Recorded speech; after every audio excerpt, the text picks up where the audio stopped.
Un cambio de época es una transformación profunda de las relaciones sociales, del modelo económico, del régimen de bienestar y de la relación de la sociedad con el medio ambiente. Los cambios de época nunca son cortos, nunca son lineales.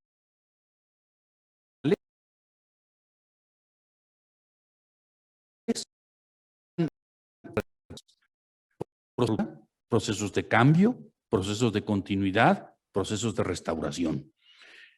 A mí me gusta decir que vivimos en un momento que yo le llamo un momento Polanyi, en referencia a este gran pensador Karl Polanyi. Escribió un libro icónico, La Gran Transformación, en donde él hablaba precisamente del gran cambio de época que significó el fin del régimen liberal tradicional y el proceso que condujo finalmente en el 29 a la gran crisis mundial, a la Segunda Guerra Mundial y a la emergencia después de un modelo económico y social distinto al que prevalecía a principios de siglo. Es un momento también gramsciano. Se ha citado hasta la saciedad, diría yo, aquella gran expresión de Antonio Gramsci, que decía que lo viejo no termina de morir y lo nuevo no termina de nacer. Y en donde el resultado es un resultado incierto. No hay nada escrito en términos de cómo va a ser el futuro. El futuro es en buena medida cómo se construya desde ahora. Y también es un momento como el que narraba Charles Dickens en Historia de dos ciudades. Ese inicio fantástico de la novela de Dickens, en donde hablaba que era el peor y el mejor de los tiempos, en donde era el invierno de la desesperación y la primavera de la esperanza. Entonces, tenemos que asumir una mirada larga. Vivimos demasiado al ritmo de los noticieros y de los tweets y necesitamos tomar distancia, elevar la mirada y ver las profundas transformaciones que están en curso y la necesidad de construir, y eso lo formulamos desde la CEPAL, no solo una nueva política económica, es mucho más lo que está en juego. Lo que planteamos es la necesidad de construir un nuevo estilo de desarrollo, un nuevo curso del desarrollo. ¿Por qué partimos de esta aseveración? Porque nos parece bastante claro que el estilo de desarrollo dominante se está agotando y se está agotando rápidamente.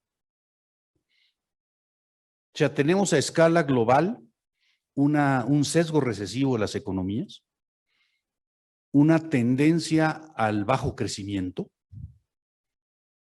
algunos se han llamado el estancamiento secular, una tendencia a que después de las crisis hay recuperación, pero la recuperación no es tan dinámica como el dinamismo que se perdió.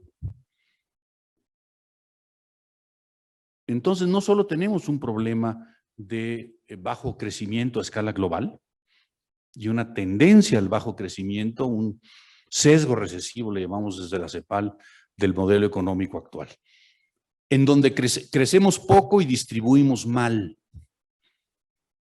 Por eso no es casual que la problemática de la desigualdad se haya convertido en un elemento central de la reflexión académica y del debate político.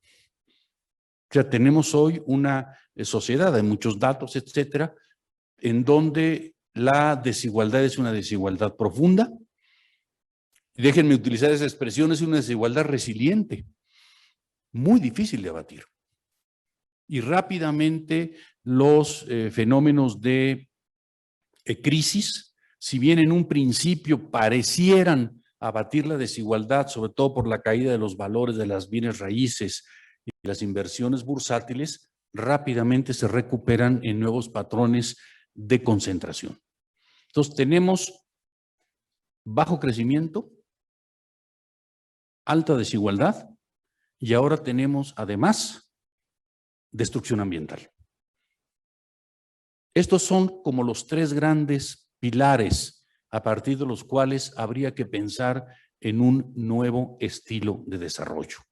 O sea, un crecimiento económico más dinámico, una distribución más justa, más equitativa y una garantía de protección de todos los recursos biológicos, toda la biodiversidad, la calidad del aire, la calidad del ecosistema en general. O sea, no es un problema menor. Estamos ante un momento muy crítico en donde la humanidad está viendo además cambios que en un documento más o menos reciente de la CEPAL denominamos cambios tectónicos. Esto fue antes de la pandemia, por cierto. Cambios tectónicos como una nueva geopolítica, caracterizado por una nueva rivalidad internacional y el ascenso de una nueva potencia que es China y una redefinición de la geopolítica y la geoeconomía a escala global. Y nos vamos a tener que acostumbrar a que esta va a ser mucha de la tónica que vamos a vivir en los próximos días, semanas, años y probablemente décadas. Tenemos también un cambio tectónico fundamental, que es el calentamiento global. Esto implica una amenaza a la vida, no solo a un modelo económico, es una amenaza a la reproducción de la vida y no solo de la vida humana, de la vida de muchísimas especies. El proceso de pérdida de biodiversidad que hemos expresado en las últimas décadas es grave. Y en muchos casos la pérdida de biodiversidad es de carácter irreversible. La constitución de una especie lleva mucho tiempo, es un proceso muy complejo de interacción. La desaparición de una especie es un empobrecimiento de la calidad del ecosistema y de la vida en general. Entonces, tenemos que tener muy presente que estamos ante la necesidad de pensar en grande, de pensar las grandes transformaciones que se requieren porque el mundo está viviendo desafíos muy profundos que la pandemia lo que hizo fue acelerarlos, revelarlos y desnudarlos, pero no generarlos. Estábamos ya con todas estas problemáticas y en donde de repente yo cito mucho a Ignacio Ramonet cuando define la pandemia como un hecho social total. O sea, no como un hecho sanitario, no como una dimensión exclusivamente de salud, sino como un hecho social total que ha sacudido el conjunto de las relaciones sociales y que ha puesto sobre la mesa de manera aguda y yo diría de manera urgente la necesidad de efectivamente avanzar hacia la construcción de este nuevo estilo de desarrollo. Entonces, conceptos claves para pensar desarrollo sustentable es cambio de época, estilo de desarrollo, patrón de desarrollo, régimen de bienestar y, si me permiten la expresión, régimen ambiental. Hoy no podemos pensar una cosa separada de la otra. Es muy interesante cómo la dimensión ambiental del desarrollo se veía hasta hace poco casi como una externalidad. Hoy no es posible pensar el desarrollo sin el adjetivo de sustentabilidad. Es más, la lógica de la sustentabilidad puede ser también un nuevo motor de crecimiento económico, porque el crecimiento económico que estamos teniendo hasta ahora tiene graves daños sociales y graves daños ambientales. Entonces necesitamos pensar un tipo de desarrollo económico que no genere daño social y que no genere daño ambiental. Decirlo está fácil, ¿eh? Construir la alternativa, la coalición política que esté dispuesta a encabezar un proceso que nos lleve a otro estilo de desarrollo es todavía una de las grandes interrogantes del mundo contemporáneo. En la inauguración, el señor rector hizo referencia a Laudato Si. Por cierto, les recomiendo su lectura. Es un texto profundo, potente. Y hay una línea que dice, a fin de cuentas, de lo que se trata es de redefinir el concepto de progreso. De ese calibre es la reflexión a la que nos está llamando esta encíclica y coincide con esta propuesta que hemos venido sosteniendo desde la CEPAL de formular un nuevo estilo de desarrollo. Y en ese sentido, hemos también planteado la necesidad de construir lo que llamamos una macroeconomía para el desarrollo sostenible. Hay muchas macroeconomías posibles. Requerimos una macroeconomía que ponga en el centro los asuntos del desarrollo, la igualdad y la sustentabilidad.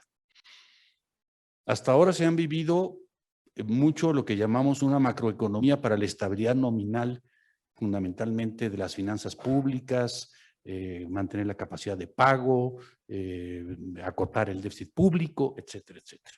Esto tiene sus virtudes, pero es claramente insuficiente. O sea, la estabilidad no puede ser un objetivo en sí mismo. La estabilidad en todo caso debe ser una condición o un medio para trazarse objetivos mucho más profundos, que son precisamente los objetivos del desarrollo. Este año se cumplen 35 años de la Declaración de Naciones Unidas sobre el Derecho al Desarrollo. No deja de llamar un poco la atención cómo una declaración tan importante no ha tenido muy probablemente la presencia que mereciera en los debates internacionales. Ecos de esta declaración, por supuesto, están en la Agenda 2030 de los Objetivos del Desarrollo Sostenible, y hay un proceso de revitalización de la discusión en torno a lo que plantea la Declaración Universal del Derecho al Desarrollo. Entonces yo creo que es importante estar atento a lo que se derive de esta discusión. Ahora bien, si vamos a reconceptualizar el concepto del desarrollo, también hay que reconceptualizar la métrica del desarrollo. En CEPAL estamos impulsando con fuerza y en algún momento alianza con la OCDE un concepto nuevo que llamamos desarrollo en transición.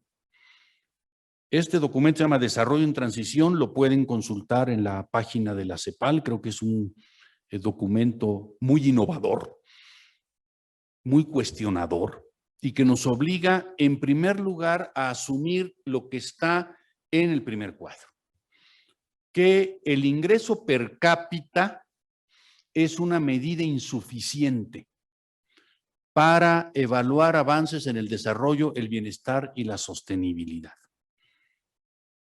Hasta ahora, desarrollo económico, desarrollo es igual básicamente a crecimiento económico y a ingreso per cápita. El desarrollo es mucho más que eso. E incluso tú puedes tener un ingreso per cápita alto o relativamente alto y tener desigualdades sociales también altas. Porque el ingreso per cápita es un promedio. Y detrás de todo promedio se esconde una mentira, ¿eh? Porque si aquí el ingeniero Mariscal se come un pollo completo, entre él y yo cada quien nos comimos la mitad, pero en realidad el promedio esconde desigualdades. El promedio es útil para cierta descripción de tendencias y de estado de una economía, pero evidentemente las desigualdades que esconde son muy profundas. El ingreso per cápita de México actualmente está como en $9,500 aproximadamente. Por cierto, un dato curioso, México tiene el ingreso per cápita del mundo. El ingreso per cápita del mundo es $9,000 más o menos, 9,000, 10,000 dólares. Claro que oscila entre los 75,000 de algunos países y los 800 de otros países, es este promedio, pero no deja de ser interesante que México corresponda bastante a lo que sería el ingreso per cápita del mundo. Para quien no lo sepan, ingreso per cápita es el tamaño de la economía dividido entre el número de habitantes. No crean que allá afuera les van a entregar sus $9,500, no, eso es una cosa más compleja. Pero consideramos que tenemos que construir una nueva métrica del desarrollo que no quede atrapada en simplemente ingreso per cápita, porque además se asume que el desarrollo va a ser producto del crecimiento. Y claro, el crecimiento es una condición necesaria, pero no suficiente. Creer que simplemente con crecimiento se va a alcanzar el bienestar, pues hubiéramos tenido ya mucho mejores niveles de bienestar, porque durante una época México tuvo niveles de crecimiento importantes. Esto es necesario, pero no suficiente. Por eso subrayamos que es insuficiente. Por eso también nos parece de la mayor importancia renovar la cooperación internacional con base en una clasificación más allá del PIB per cápita, que refleje el nivel de desarrollo de los países, especialmente los de ingreso medio. Como ustedes saben, con base en el ingreso per cápita, fundamentalmente a partir de criterios del Banco Mundial, se estableció un ranking de países. Países de ingreso alto, de ingreso medio y de ingreso bajo. Y en los países de ingreso medio hay ingreso medio alto, que sería el caso de México, Chile, Argentina, Uruguay, e ingreso medio bajo, que sería fundamentalmente de países centroamericanos. América Latina solo tiene un país de ingreso bajo, uno, que es Haití. Todos los demás están clasificados como países de ingreso medio. Esto genera un conjunto de trampas y de equívocos. Primero, la idea de que ser de ingreso medio significa ser un país de clase media. Eso no es así. En un cálculo que se hizo desde la CEPAL, el 70%, escuchen este dato, el 70% de los pobres del mundo viven en países de ingreso medio.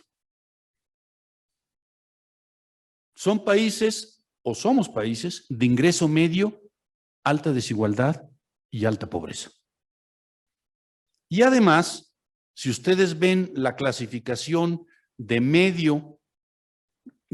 bajo, medio y alto, los países de ingreso medio estamos más cerca de los países de ingreso bajo que de los países de ingreso alto. O sea, no es proporcional, es menor la diferencia entre el bajo y el medio que entre el medio y el alto. Entonces, esta categoría de países de ingreso medio ha traído implicaciones muy fuertes para la región de América Latina y el Caribe. ¿Por qué? Porque se considera que son países, por ejemplo, que ya no deben recibir o al menos no ser prioritarios para la cooperación internacional. Porque son países que ya, como quien dice, se pueden valer por sí solos. O son países que no pueden acceder a condiciones preferenciales de endeudamiento. ¿Por qué? Porque ya son países de ingreso medio. O son países que deben de tratar de competir en condiciones de relativa igualdad con los países de ingreso alto, porque pues ya les falta un estirón nada más. Y entonces esto lo que hace es perpetuar las desigualdades a escala global. Nosotros vemos, por ejemplo, cómo en el caso de México, agencias de cooperación internacional se han ido retirando. Precisamente por este criterio, de que hay que atender a los pobres, muy pobres. Y los demás, pues ya tienen cómo más o menos salir adelante. Estos debates, por ejemplo, estuvieron presentes en la cumbre de Addis Abeba sobre financiamiento internacional para el desarrollo, en donde se asume que los países de ingreso medio, pues básicamente tienen que salir adelante o seguirse desarrollando con base en la movilización de sus propios recursos, acceso a mercados y atracción de inversiones. No quiere decir que ello no sea importante.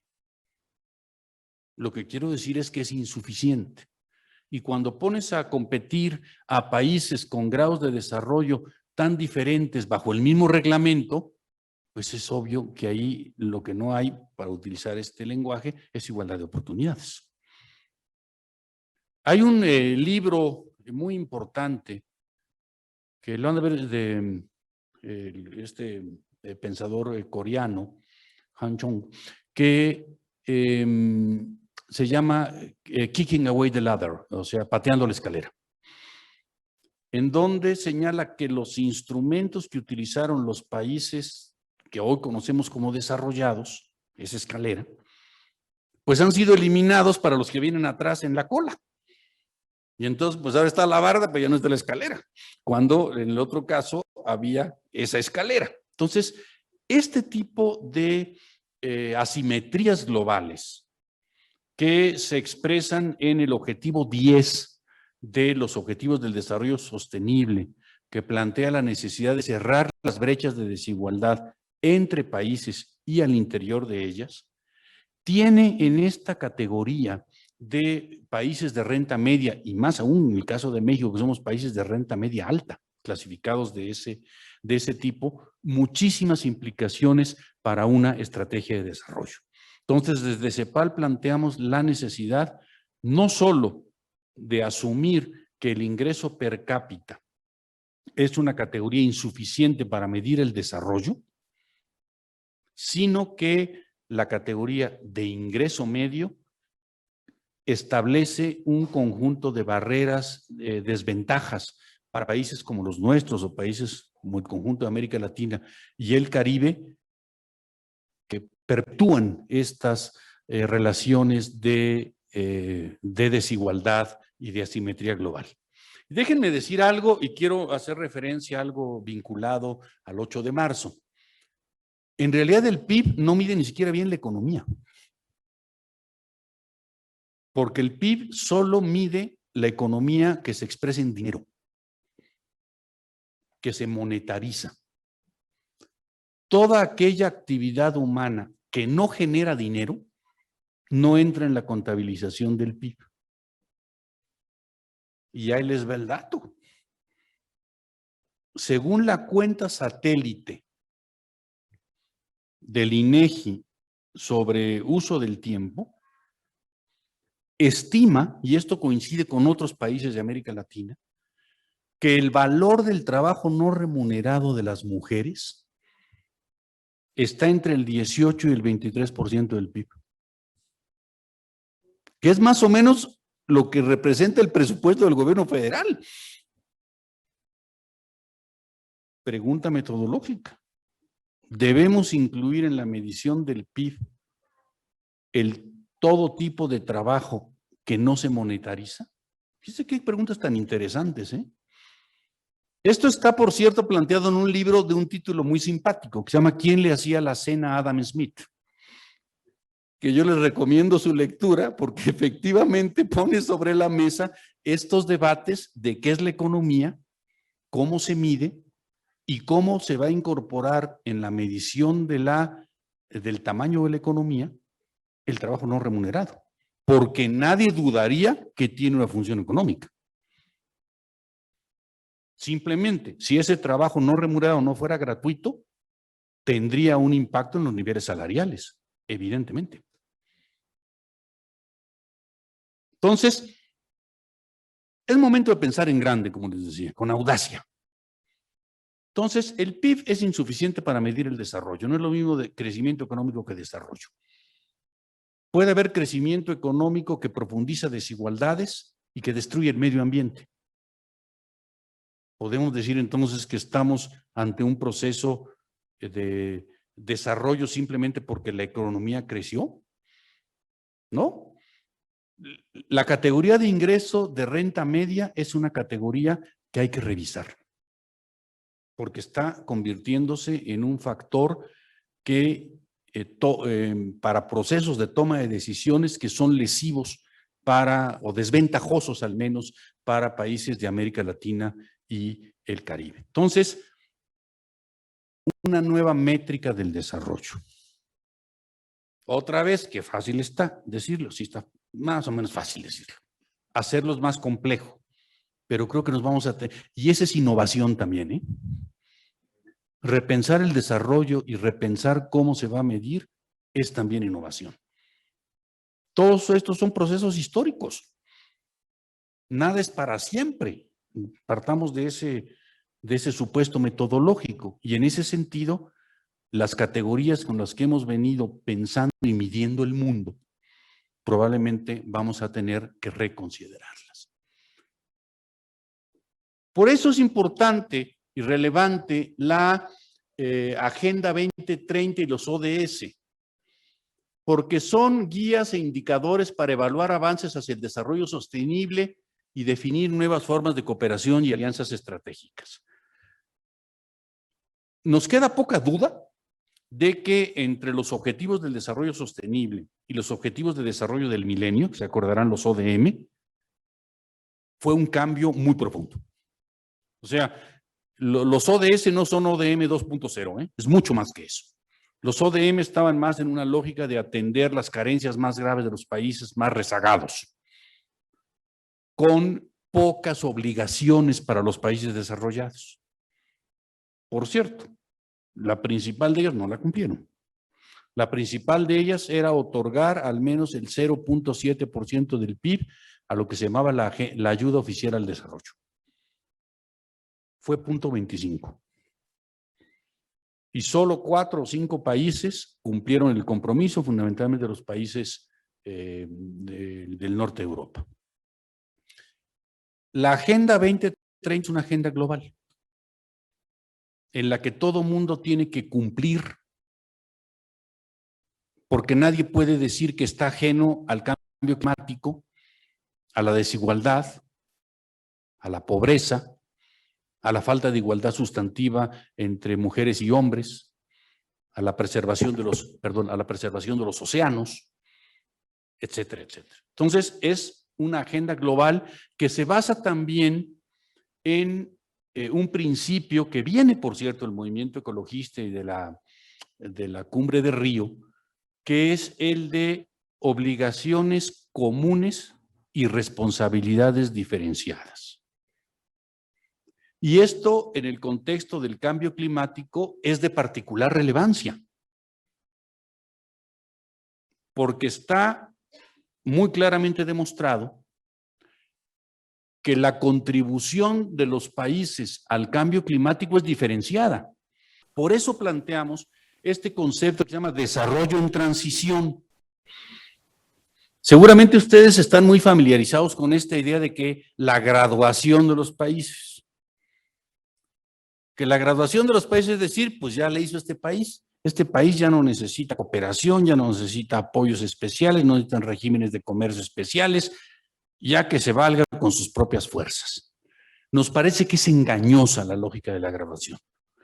Por 2 razones. Uno, porque el desarrollo no tiene un punto de llegada predeterminado. Hace 50 años, nosotros hubiéramos sido un país desarrollado.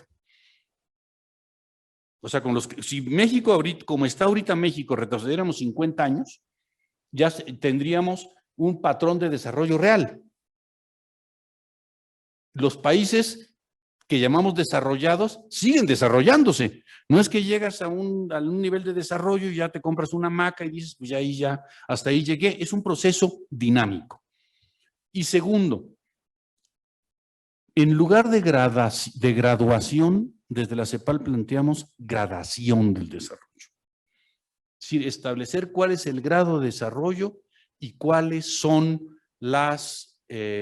los compromisos, las dinámicas, los nuevos desafíos. En materia de desarrollo, en materia social, en materia de sostenibilidad, la primera regla es nunca ser complacientes.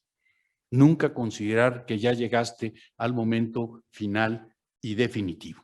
Y es en este sentido, con estas categorías, nueva métrica del desarrollo, crítica a la categoría de países de ingreso medio, cambio de época, gradación en lugar de graduación, nueva cooperación internacional, cerrar las asimetrías globales, plantear un nuevo estilo de desarrollo en este contexto de cambio de época, es que desde la CEPAL llamamos a reflexionar sobre los problemas contemporáneos, pero sobre todo a poner manos a la obra, porque el tiempo pasa muy rápidamente y los desafíos que estamos enfrentando nos obligan a no ser indiferentes.